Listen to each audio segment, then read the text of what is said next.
Hey guys, just thought I'd do another inbox review. This one of a kit I've had in my stash for nearly 2 years now, and I was eager to get hold of it when it was first released. I think around about 2011, I think it was. And it's the old Opel Blitz German 3-ton 4x2 cargo truck, which, as you well know, was used extensively throughout the Second World War by the Panzer and Wehrmacht divisions and Luftwaffe divisions.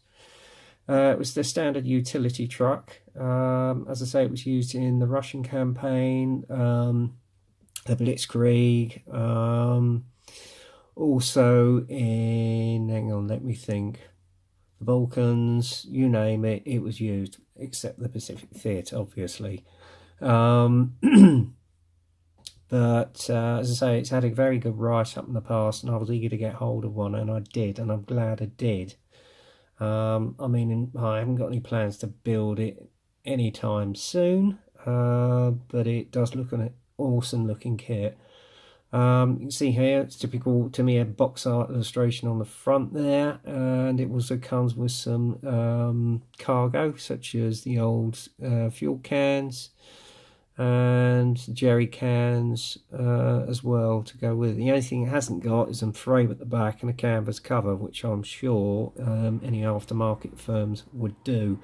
Italeri do the canvas cover with theirs. Admittedly, it's not as extensively detailed as this one. I did have it in my stash some time ago, but sold it off in order to get this one, which I think is going to be the better kit. It comes with two crew figures. You've got the driver and then obviously the loader alongside him. And with this kit, I should imagine it'd be a case of paint build, paint build, paint build, because obviously you've got to get the figures painted up first, and then the cab assembled and painted up and weathered before you even put the windscreens and seal it up, etc. It doesn't, unlike the Italeri kit, come with any engine detail on this one, sad to say. So again, you may have to look at an aftermarket source if you wanted to detail this as though it's being maintained. Although ICM do engines with their vehicles, and I've had one or two of them. They are rather nice, although I sadly had to sell them on, but there you go. I'm probably going to use it for a future project at some stage. I don't know. You've got the option of 3 Panzer Grey schemes and 1 North African scheme in this kit. And the kit number, if you want to get hold of it, is 35291 3000. That's 35291 3000. So you can freeze frame that if you wish. Again, you got the box art illustration on the side. A little bit of writing in Japanese, because I think this is a Japanese import. There's your cargo, which you can put on the back. You've got your jerry cans, and then you've got your fuel drums as well. And there's an illustration of the assembled kit, which does look rather good. Okay, and then there's one of your colour callouts, which is for a vehicle used out in North Africa. There you are. Okay, without further ado, let's see what's in the box. You've got 2 sprues in there, so that's 3, 4, 5, 6 sprues all together. So there you go, and obviously you've got your decals as well, and your, oh hello, that's good, and you've got some masks as well for the windscreens, which is good. So first off, we'll have a look at the instructions. As you can see, you've got the assembled kit here, and then you've got the history about the vehicle in about 6 different languages. And then you've got your colour guide right here, and then obviously the tools that you can get in the Tamiya range to help the assembly of the vehicle. And then obviously the first stage is the assembly of the main chassis, as it were. You've got the drive shaft there going down. I should imagine that's the gearbox. Part of the main frame must be the fuel tank. And then obviously your shock absorbers go down for the suspension, and then you've got your main exhaust, and that's your differential which goes in together, and your steerage linkage as well, which I think is movable by the looks of it. So there you go.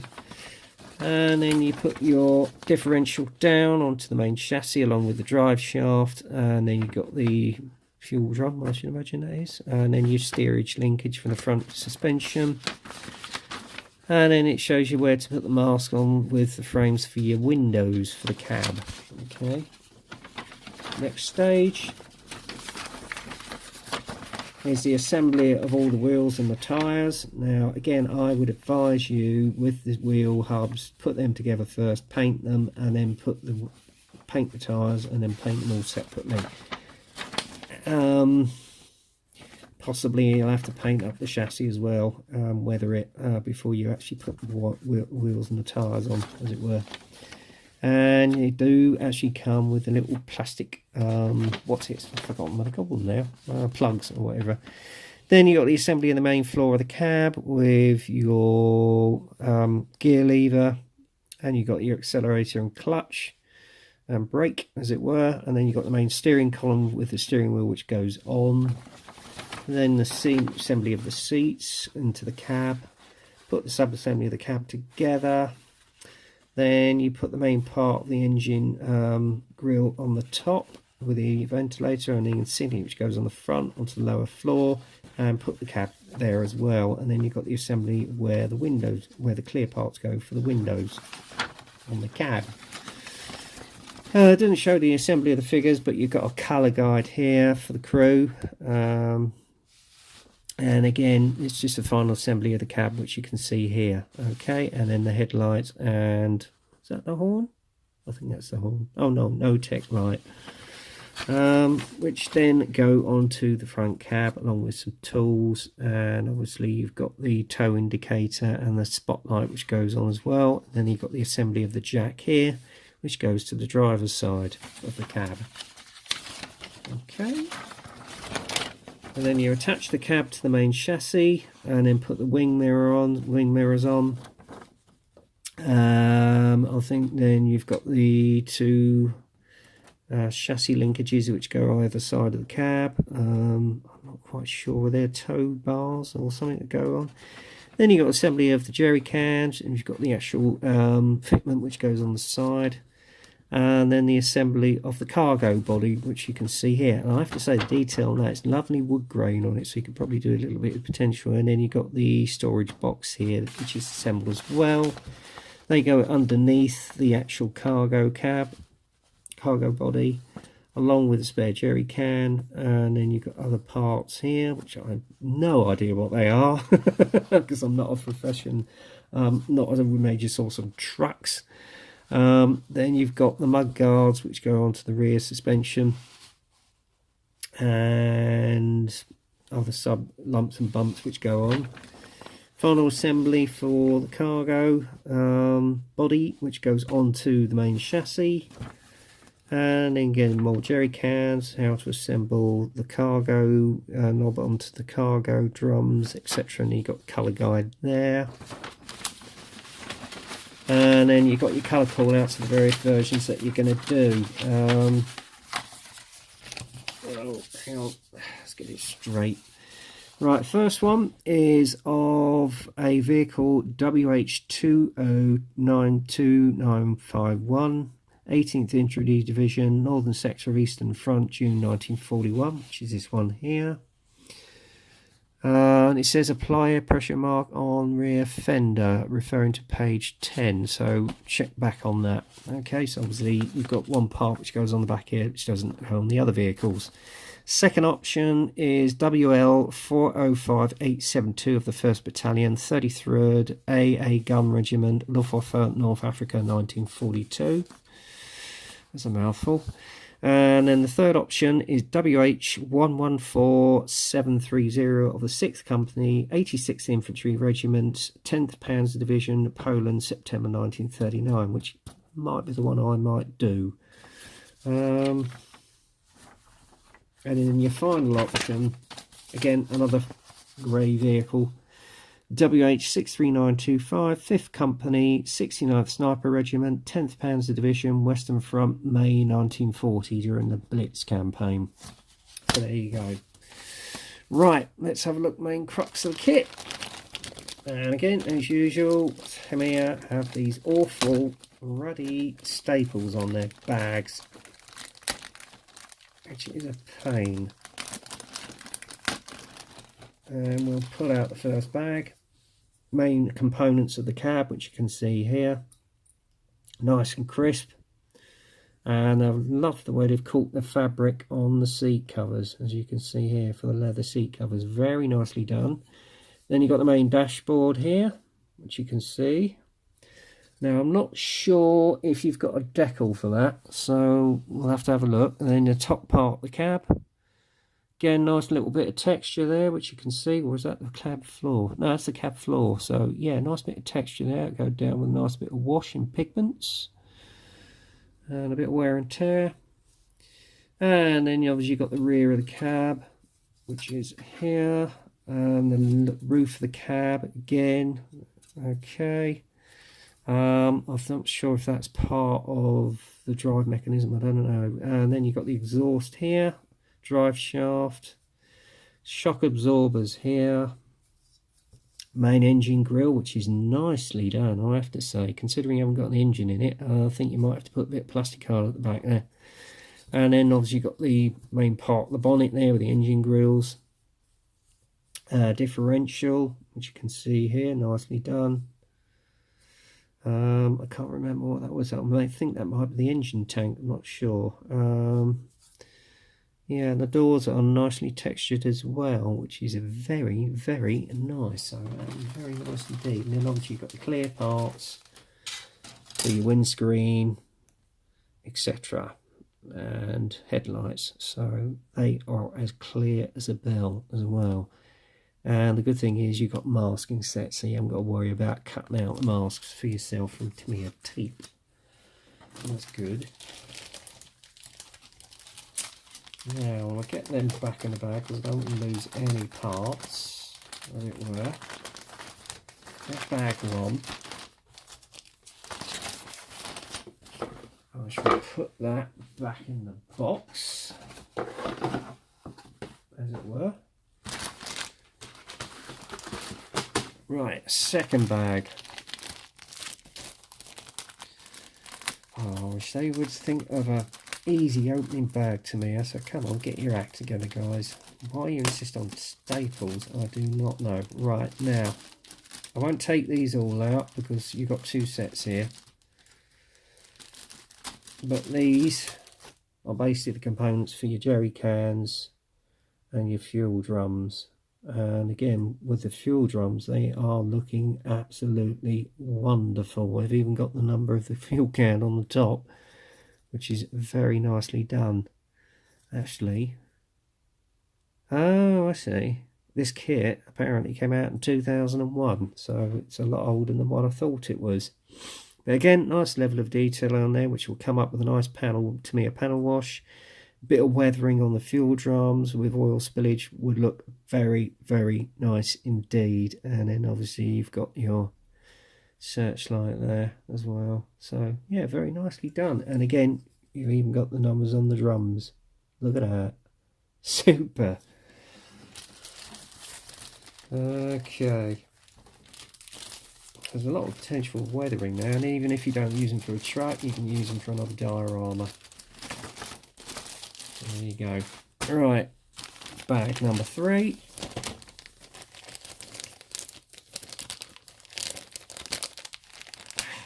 Get that off. Open. And it's part of the cargo bay. Again, look at the wood grain on that. That is absolutely gorgeous. So you've got a lot of potential there for weathering, etc. I really love that. I mean, you don't get this level of detail on the Tamiya kit, I have to say. No, it's not the Tamiya kit, the Italeri kit. What am I saying, Tamiya? Definitely having a brain fart there. Anyway, as I say, lovely detail, wood grain detail on there. get it to focus, as you can see, beautifully captured. And then obviously you've got the main chassis here again, which is nicely done. And then obviously you've got the mud guards here, etc. So very nicely done. Right. And then the final bag, which you've got various aspects of the suspension and obviously the wheels. And you've got a separate bag for the little pole caps for your wheels, so that's very nicely thought of. And then you've got the main parts of the suspension, and in the cargo tray then you've got the wheel hubs here, wheel spokes which go inside there, the actual wheels. And I have to say, I like the way they've got the tyres. They are very crisply done with a nice level of tread, which you can see there. Look at that, guys, isn't it gorgeous? And then obviously you've got your main steering wheel here, and centre part of the hubs, and then a little bit of detail on the figures. Again, nice level of detail on there, especially on his tunic. Even the head sculpts are very beautifully caught, and they would come up nicely with a bit of a wash, etc. And then obviously you've got the wing mirror there, and there's your jack, and again other components of the kit itself. So yeah, beautifully caught. You've got, as I say, 2 figures in this, so that's amply done. So yeah, that's that. And then finally we'll have a look at the decals. I'll get the poly caps back in there as well, because I don't want to lose them. Right, and I will get these out so we can have a look at them. I don't normally, but in this instance I think we should. So there you go. And then obviously you've got your masks for your windows on the cab, which is nicely done, so you haven't got to worry about doing it yourself, unlike the Italeri kit. And there are the decals for all your versions.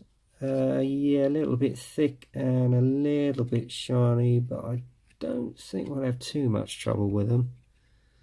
I might get some of that Tamiya quick fast stuff, or that Hobby Headquarters uses, but again, yeah, a little on the thick side, but we'll see how they bed down.